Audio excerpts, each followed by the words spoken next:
Okay, so pricing in a market where it's coming prices down. are going Prices are coming down a bit. downwards direction. Yeah, so it's a tricky one. It is. Typically, when we look at pricing a property, we look at the past sales. So if a 900 square foot 2-bedroom downtown sold for $1.1 million last week, you would expect that we would Something see similar would be in the same ballpark.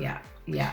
So the thing that gets tricky is that when we haven't seen a lot of sales, so when we just haven't had, through the summer, we just didn't have a lot of sales. Correct. So where we stand now, we're in the fall and we're looking for those comparables, and they're a little dated, like 3 to 6 months. Right. Like when the market is going strong and going up, we can kind of look at those 3 to 6 months and kind of think that maybe we're going a bit higher than those. Correct. And now we're looking at those and going, okay, maybe we need to go a bit lower than those, but the question is where. That's it. So what we like to call it, or I do, Dana, you could take this if you want. I don't know, maybe I like to call it that. I don't know yet. Right. The market doesn't have its legs yet, essentially. Oh, yeah, I haven't used those words. Well, essentially, it doesn't have any foundation to build from because there's not enough volume of sales to get you that foundation. Yeah.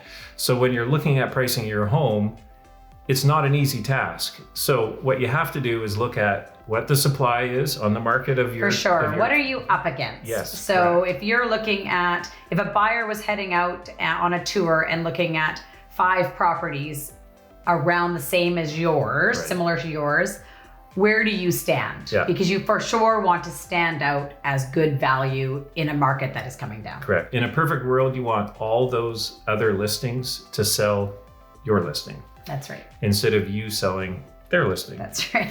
Exactly. So when we're dealing in a market that's in a downwards direction, ideally you're the next sale in your product category because the sale after that could potentially be less.